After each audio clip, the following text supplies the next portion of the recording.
Welcome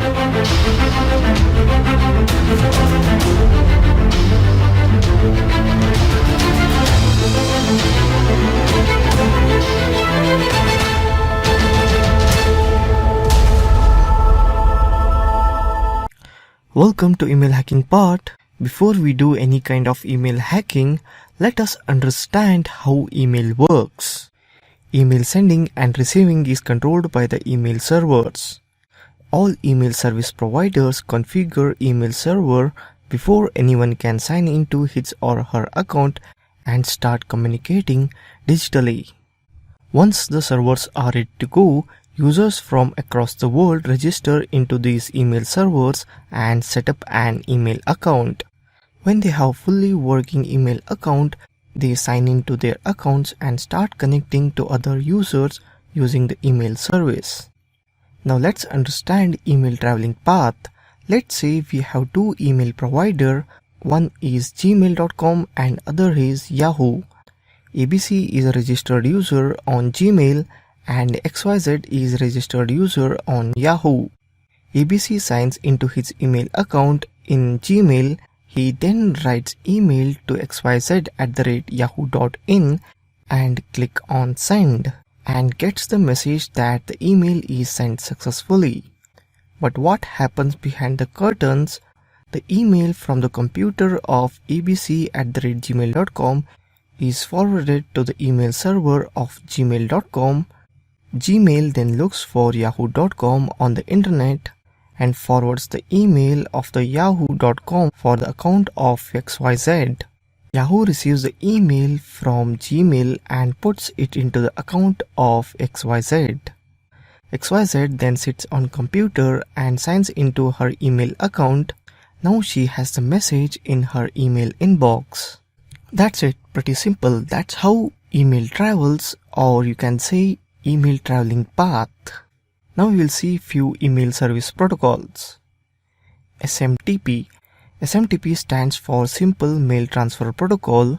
SMTP is used when email is delivered from an email client such as Outlook Express to an email server, or when email is delivered from one email server to another. SMTP uses port 25. POP3. POP3 stands for Post Office Protocol. POP3 allows an email client to download an email from an email server.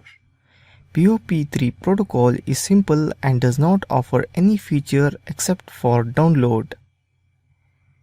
Its design assumes that the email client downloads all available email from the server.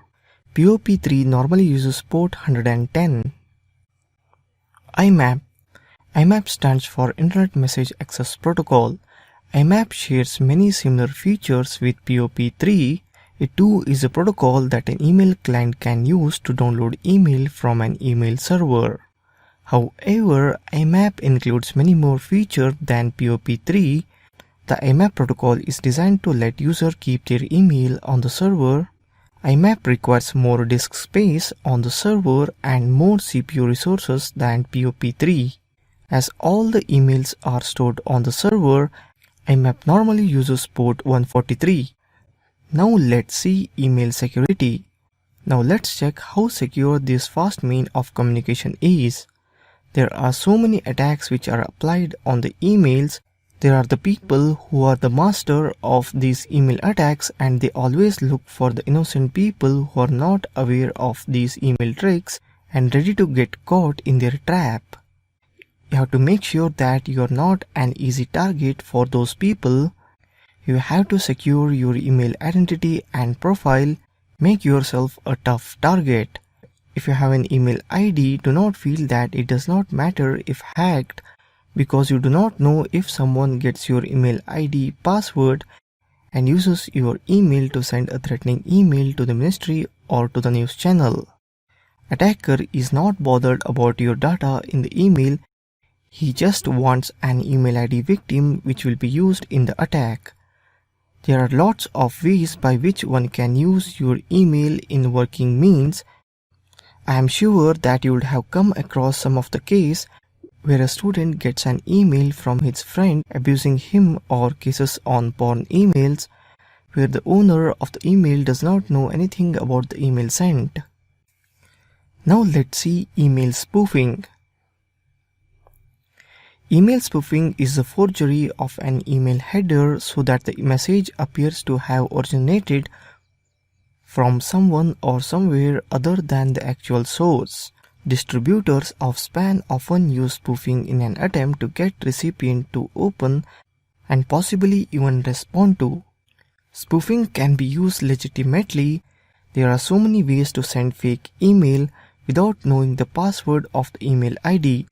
Internet is so vulnerable that you can use anybody's email ID to send a threatening email to any official personnel. Methods to send fake email: Open Relay Server and web scripts. That's all in this video. We'll continue more about email hacking in next video. Thank you for watching this video.